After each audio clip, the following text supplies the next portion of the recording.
Okay, so today we're diving into Kiss La Joue, Okay. and we've got their press releases, an artist brief, all that good stuff. Right. So let's try to paint a picture of who Kiss La Joue is, what their music is all about. Sounds good. They describe their sound as organic electro live band, which I have to say, that's a new one for me.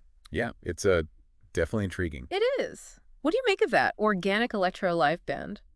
Well, I think it speaks to this kind of, it seems like they're really going for this blend of like the technology, the electronic music side of things, but also that real human element. Right. Like they even say they use instruments like keyboards and bass, but then also stuff like Ableton Push, which is kind of like a bridge between those two worlds, you know? So it's not just a DJ hitting play on a laptop. No. They're like actually performing this music live, Interesting. which is kind of cool. And they even talk about how live performance is like their main goal. It's not just about the studio recordings for them. It's about recreating that energy, that vibe in front of a live audience. And they even mention specific places where they imagine their music playing. Rooftops, terraces, even gonguettes, which I had to look up. Apparently it's like this open-air venue you find in France. It's very specific, very visual. It is. And speaking of visual, they talk about how they use AI to create their artwork, which is... Yeah, that's pretty wild. It's very now. It is. Blending the technology with the art. I like it. But, okay, let's back up for a second, because we keep saying electronic music. Yeah. But they use this very specific term, chill house. Wait. What does that even mean? Like, for someone who maybe knows Daft Punk, how would you explain chill house? Okay, so if Daft Punk is like the party, right? Yeah. Chill House is like the after party, you know? Okay. Still electronic music, still got that beat, but it's more laid back, more melodic. You can just kind of zone out to it. But not boring, right? No. It can still be very dynamic, very engaging. Okay. Think like Tycho, Bonobo, artists, like that they're creating these really beautiful atmospheric soundscapes. Right. But yeah, definitely more on the chill side of the electronic music spectrum. Which makes sense, considering they want people to be able to, chill on a rooftop and listen to it. Exactly. It's music to unwind to, but still with that kind of like low-key energy that makes you want to move a little bit, maybe. So how do these guys, Palm J, Scape Tone, and Hibu Chevelu, how do they come together to create this chill house sound? Well, it turns out they've actually been playing music together for a while, but in a totally different genre. Synthwave. Synthwave, okay. So we're talking like 80s vibes, synthesizers, drum machines, very retro-futuristic. Like a Stranger Things soundtrack? Exactly. Okay, so very different from Chill House. Very different. They were actually in a band called Palm Beat for 6 years before forming Kiss La Joue in 2023. So this is like a conscious evolution of their sound? It seems like it. They were looking for something different, something maybe a little less niche than synthwave, something that would connect with a broader audience. And they landed on Chill House. They did. Ugh. Which is interesting because they actually describe it as being simpler and more accessible than their previous work. Fascinating how those two things can go together, It is. But I think it speaks to their growth as artists. For sure. Like they're not afraid to experiment, to try new things, and to really hone in on a specific sound and vibe. Right, and with Kiss La Joue, they're clearly going for something very specific, very intentional. Definitely. And to understand their sound fully, we got to look at each member because they each bring something unique to the table. All right, let's break it down. So you've got Palm D, the DJ and production guy. He's really into indie house and new disco, cites the Blaze and Daft Punk as influences. So we can probably thank him for some of those catchy melodies. Most likely. Then you've got Scape Tone, the drummer who's now all about that Ableton Push life. Right. But here's a fun fact. He actually have a background in video editing. No way. So he's coming at music from a totally different angle. Exactly. And you can kind of hear that in how their tracks are arranged, how they flow. Very dynamic, very visual in a way. Huh. That's so cool how those skills can translate. It is. And last but not least, we have Hibu Chevelu, the bassist. Right. The one who brings that rock edge, they said. Yes. He's got that connection to post-rock, draws inspiration from bands like Justice, Carpenter Brute.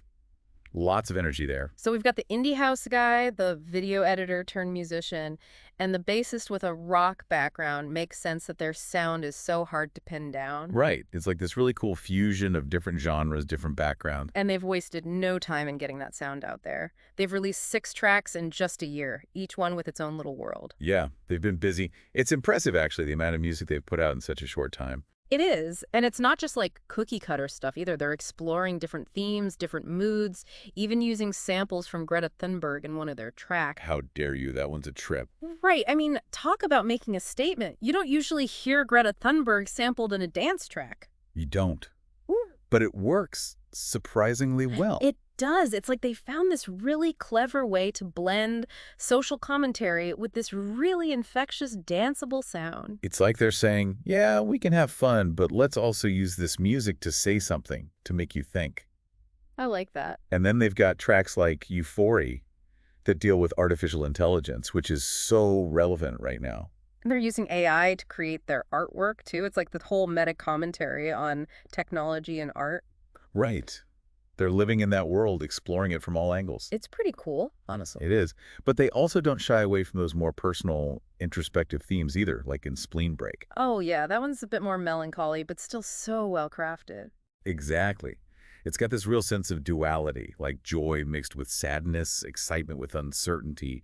It's very relatable. And then Last Bloom is like the opposite, so uplifting and hopeful. It's true. That one really showcases their range, I think. And then there's Breathe, which was written entirely by their bassist, Hibu Chevalou. Ah, yes, that one's got his fingerprints all over it. You can hear those rock influences coming through. Definitely.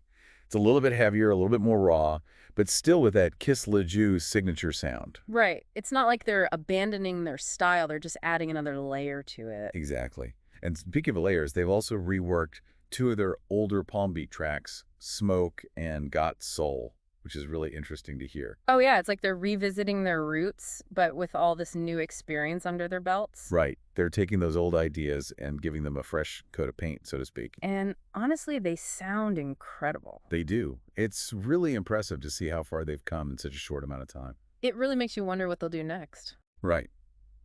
What sonic adventures do they have in store for us?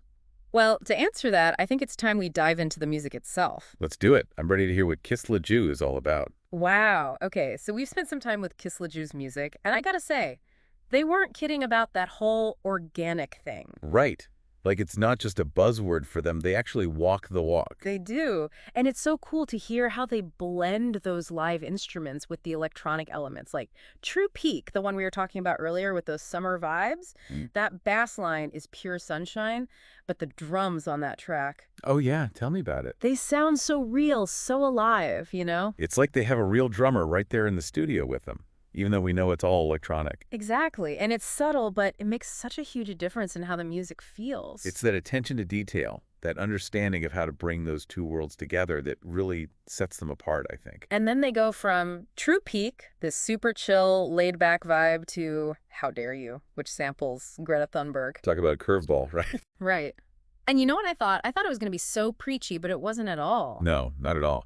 They somehow managed to take something that could have been really heavy-handed Right. and make it feel, I don't know, kind of natural. Like it just works. It does. It's like they're using her words as another instrument, another layer to the music. Exactly.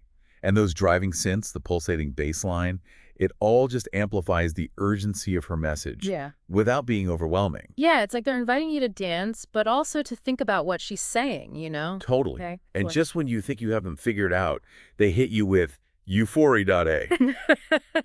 Which is like the complete opposite vibe. Right, it's like they took us from a protest rally to a chill-out room. Exactly. So dreamy, so hypnotic. But it still feels very much like them. You know, like it still has that Kiss La Joue DNA. It does. And the fact that it's about artificial intelligence and they're using AI to create their artwork, it's just Meta. meta. Exactly. It makes you think about the role technology plays in our lives and how it's changing the way we create and experience art. For sure. And then you have a track like Spleen Break, which is a whole other mood. Oh yeah, that one gets you in your feels. It does, but in a good way. Yeah, like a cathartic kind of way. Yes. It's that feeling of being caught between like joy and melancholy, excitement and uncertainty. Very relatable. It's like they captured this very specific, very human experience in that song.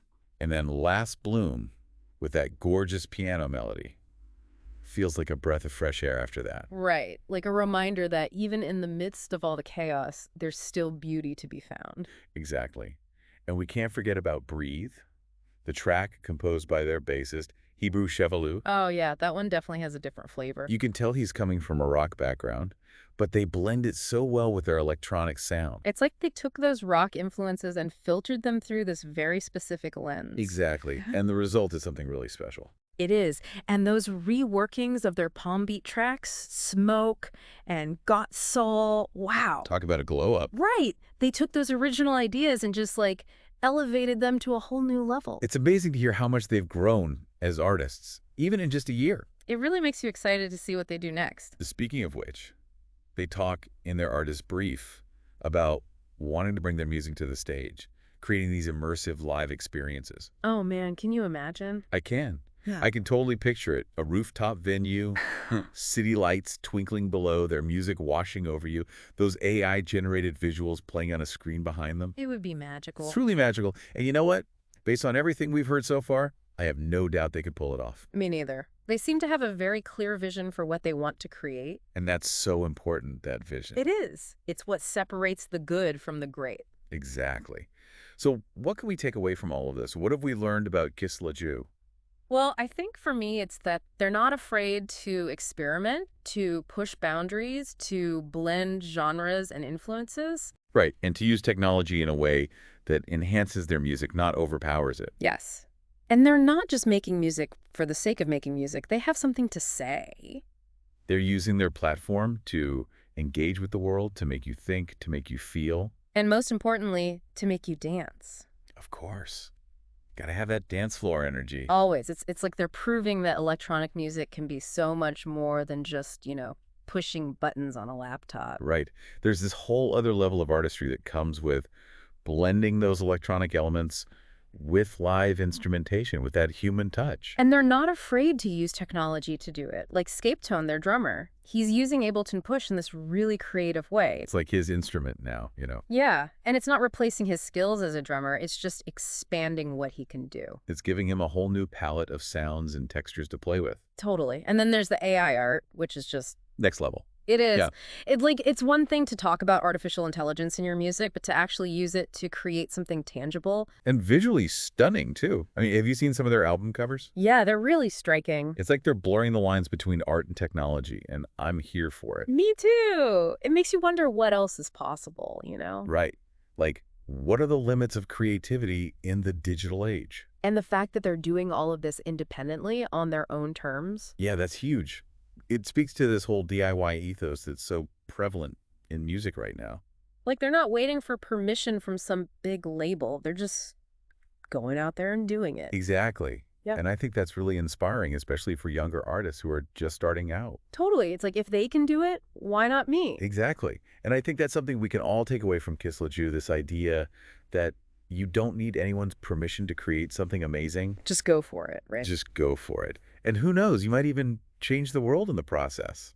On that note, I think it's time to wrap up this deep dive into the world of Kiss La Joue. Yeah, I think we've covered a lot of ground today.